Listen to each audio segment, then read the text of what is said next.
Bonjour les amis, je viens vous rejoindre aujourd'hui pour une deuxième fois, voilà, sur ma chaîne YouTube. En fait, la première fois, ça a été le petit conte chinois, j'espère que vous avez apprécié.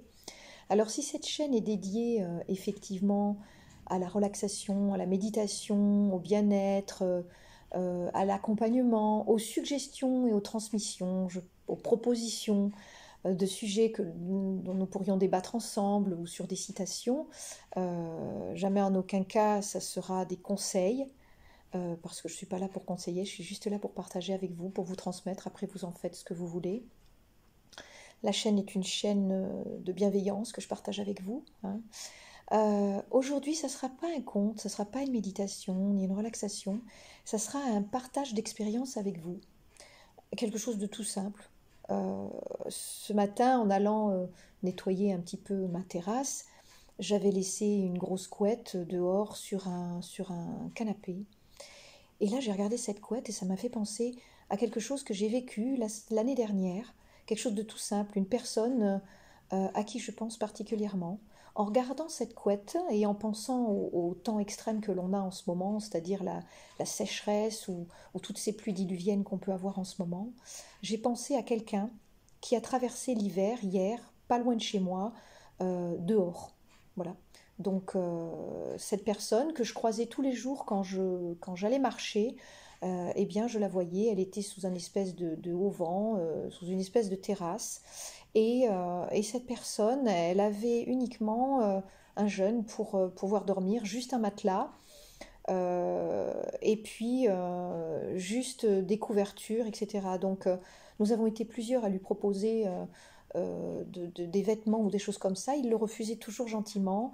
Et puis je passais devant cette personne, il y avait juste une route qui nous séparait, je lui disais bonjour de loin ou je lui parlais. C'était vraiment un jeune homme, ça m'a beaucoup touchée. Et puis du jour au lendemain, eh bien, il n'était plus là. Et cet auvent a été, comme c'était dans un lieu public, dans un lieu scolaire, ce auvent qui lui permettait de vivre a été fermé par des grilles, justement pour que plus aucune personne sans domicile fixe puisse y aller. Alors je me suis posé la question, je me suis dit, mais qu'est-ce que, où est-ce qu'il est ce jeune homme maintenant? Je ne sais pas. Je pense beaucoup à lui. Mais si je reviens sur la petite expérience quand j'ai regardé en fait ma couverture que j'avais mis dehors, enfin voilà, ma grosse couverture que j'avais mis dehors à sécher, j'ai pensé à ce jeune homme et je me suis imaginée à sa place. Et en m'imaginant à sa place, oh, un court instant, vous savez, mais je me suis dit, mais qu'est-ce qu'on ressent quand on est dehors, tout seul, et puis qu'il fait froid? Alors d'abord, je me suis imaginé simplement. Je dis bien imaginer. Pourquoi? Parce que c'est quelque chose, je dis souvent que quand on vit la même chose que quelqu'un d'autre, que ce soit un divorce, que ce soit une maladie, on est à même de mieux le comprendre si on a vécu la même chose. Et j'en parlais avec un ami il n'y a pas longtemps, et finalement, quand on vit quelque chose, euh, quand on a vécu quelque chose qui n'est pas la même chose, je donne un exemple, quelqu'un qui a vécu un divorce, quelque chose que j'ai jamais vécu. Cette personne le partage avec moi. Je peux le comprendre intellectuellement, j'en comprends la démarche, je comprends la difficulté, je peux le comprendre dans le cœur par le partage des émotions, mais je ne peux pas le vivre dans mes tripes. Pourquoi? Parce qu'en fait, je ne l'ai pas vécu, je ne sais pas ce que c'est. Et pour ce jeune homme, c'est pareil.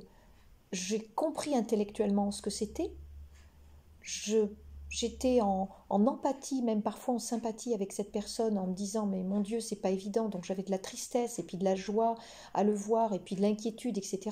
Mais je peux pas le vivre dans mes tripes, tout simplement pourquoi? Parce que je l'ai pas expérimenté. Et c'est là où les émotions prennent la place, c'est-à-dire que les émotions elles s'expriment en premier par le corps.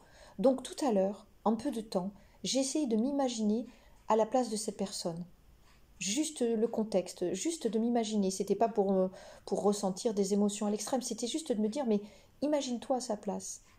Et en fait, je me suis rendu compte d'une chose, c'est que, avec toute la bonne volonté du monde, je ne peux pas m'imaginer à sa place. Je ne peux pas expérimenter les émotions que cette personne a expérimentées.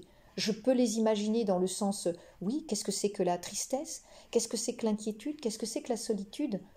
Mais après, je ne suis pas à l'intérieur de cette personne. Et donc, par conséquent, je ne peux pas ressentir à l'intérieur de moi ce qu'on peut ressentir. Alors, cette vidéo, pourquoi? Pourquoi ce partage? Tout simplement, je me dis que au moins, même si on ne peut pas le partager dans les tripes, ce qu'on ne connaît pas, on peut au moins juste une fois essayer de comprendre par son cœur et par sa tête ce que les gens peuvent ressentir. Alors, ça va faire naître des émotions, mais bien entendu, il y a notre ego, il y a notre système de protection qui est là pour nous dire attention, ce que tu es en train de faire, c'est pas bon parce que ça va générer en toi des émotions qui ne sont pas bienfaisantes ou inconfortables. Ça n'a pas d'importance. Là, c'est même pas une question de coaching ou une question de ressentir les émotions. C'est juste de se dire la personne qui est en face de moi, elle ressent des choses. Alors ça, je le comprends parce que la tristesse, je le ressens, la peur, je le ressens, la joie, je la ressens, mais c'est la manière dont on ressent les choses. Mais juste de faire ce petit exercice. Vous voyez quelqu'un dans la rue. Vous vous imaginez être à sa place. Comment vous seriez? Ça, c'est une grande question. Vous allez ressentir des émotions. C'est une espèce, en fait, de travail d'interaction et d'observation. Et ce qui est phénoménal, c'est lorsque tout d'un coup, on s'arrête pour observer, voyons voir qu'est-ce que je pourrais ressentir, ou observer une scène. Eh bien, on a deux réactions. La première, c'est que notre observation affine nos façons de ressentir, et en même temps, tout en concentrant, en focusant sur quelque chose pour que cela devienne petit, pour vraiment que ça soit dans un moment d'observation pure, eh bien nos paramètres s'agrandissent. Alors je ne dis pas que c'est tout le temps, mais vous ferez l'expérience d'expérimenter quelque chose, juste dans l'observation en premier, et vous verrez que vous allez avoir des portes qui vont s'ouvrir autour de vous, comme une vaste attitude intérieure de pouvoir accueillir ce qui est. Je ne vous dis pas de devenir le sauveur de la personne ou de la situation, mais juste d'observer ça. Et ensuite, en second, de se dire, et si moi j'étais à la place de cette personne, qu'est-ce que je ressentirais? Alors vous allez générer certes des émotions, elles ne seront peut-être pas vécues de la même manière, mais mettre un instant de côté son empathie et son ego, bien que, encore une fois, notre mental est là, entre guillemets, pour nous sauver et pour mettre un filtre en nous disant attention, ce que tu es en train de faire, c'est pas bon parce que tu vas te générer de la tristesse alors que tu n'as aucun lien solide avec cette tristesse ou le support qui t'y amène ça. Mais par empathie pour la personne qui est en face de soi, pour ce qu'elle vit, juste observer ce qu'il y a, juste voilà, d'être dans cet accueil de la personne, et puis à un moment, peut-être en retrait, se dire et si moi j'étais dans cette situation-là, qu'est-ce que ça ferait? Eh bien, je peux vous assurer que ça génère une façon de voir le monde différent. Une façon de recevoir. Admettons, vous êtes avec quelqu'un et puis vous vous engueulez avec cette personne, puis tout d'un coup, on se met à sa place et on se dit, mais si moi j'étais la personne qui recevait ce cri, cette engueulade, j'imagine souvent les enfants quand on les engueule et puis qu'on monte le ton parce que nous-mêmes, on est très énervé ou fatigué d'une journée et on ne supporte pas, notre taux de résistance est saturé, notre capacité de suradaptation, n'en parlons pas, c'est compliqué. Mais imaginons-nous à la place de ce petit enfant qui reçoit cet engueulot, cette fatigue que vous avez de la journée. Eh bien ça m'est arrivé de le faire avec mes enfants, pas souvent, de temps en temps, quand j'ai des moments comme ça d'observation de moi-même, de ma façon de penser, d'être, et je me suis dit, mais mon Dieu, que ce petit être peut recevoir tant d'agressivité, tant d'énergie difficile à supporter pour un petit cœur, pour un petit corps. Voilà, donc c'est pour ça que je me dis que de temps en temps, si on peut se mettre en mode observation, c'est ce que j'ai eu ce matin, 30 secondes, je me suis dit, mais tiens, j'ai pensé à ce garçon, je me suis dit, mais qu'est-ce qu'il devait ressentir? Alors ça ne changeait pas grand-chose à sa vie parce que je ne sais pas où il est, mais il y a un élan de solidarité, un élan de compréhension qui nous permet de nous dire, attention, la personne qui est en face de nous, ça pourrait être soi-même. Voilà, donc c'était une observation de nos émotions, une observation de l'autre en se disant qu'est-ce que je pourrais ressentir, en sachant que bien sûr notre mental nous met un filtre, et quand je parle de mental, je ne parle pas de quelque chose de négatif, mais on en reparlera, c'est vraiment un système de sécurité chez nous, voilà, qui est de nous dire attention, tu vas provoquer des émotions qui n'ont pas lieu d'être, il y a suffisamment de choses extérieures qui les provoquent, mais là, c'est vraiment dans une intention de ressentir.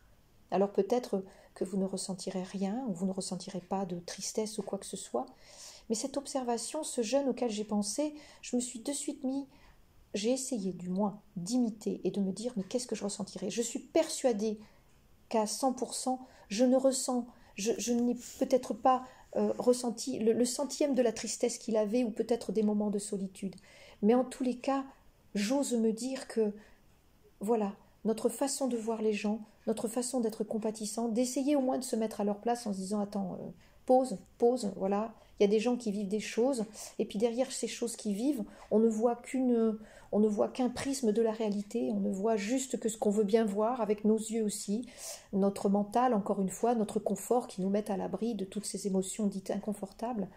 Mais là, je parle vraiment de la personne qui est en soi, lorsqu'on a un moment de pause, et puis de pause aussi intérieure en se disant, voyons voir, peut-être que je ne peux pas l'aider, peut-être que c'est compliqué, peut-être que peut-être on peut monter plein de préjugés, on peut peut-être imaginer plein de choses, donc je ne suis pas dans ce thème-là de faire des suppositions, je dis juste, voilà, un moment d'empathie pour cette personne en se disant, mais moi, si j'étais à sa place, qu'est-ce que je ressentirais? Ça va vous faire peut-être émerger des émotions en se disant, mais j'avais pas besoin de ça. C'est juste peut-être le centième des émotions que cette personne ressent, mais au moins vous aurez partagé un moment avec cette personne, à défaut de pouvoir lui tendre la main si la situation ne le permet pas. Voilà, je vous souhaite une bonne journée et je vous souhaite eh bien, certains moments comme ça de relation à vous-même qui finalement va tendre une toile avec tous les êtres de cette planète et nous mettre en empathie avec ce que certains ressentent. Et, euh, et voilà, et ça peut être observer une personne, comme hier, faisait des courses, son chariot était lourd, hop, me dire, bon, ben, c'est pas parce elle sait tirer son chariot qu'elle n'a pas besoin d'aide, juste cette observation du temps et se dire, mais, ouh, peut-être que pour moi, ça serait lourd aussi, vous voyez. Voilà, je vous souhaite une bonne journée, je souhaite vous retrouver très bientôt avec d'autres sujets, avec des contes de relaxation, des contes à compter, des contes à méditer, des contes à exprimer, à ressentir et peut-être des contes à transmettre, des relaxations, voilà, des petites pensées personnelles, plus courtes, plus longues. Et voilà, je vous souhaite une bonne journée en tous les cas et que cette journée soit aussi pour vous une journée de bienveillance, de bienfaisance et puis de transmission. Au revoir.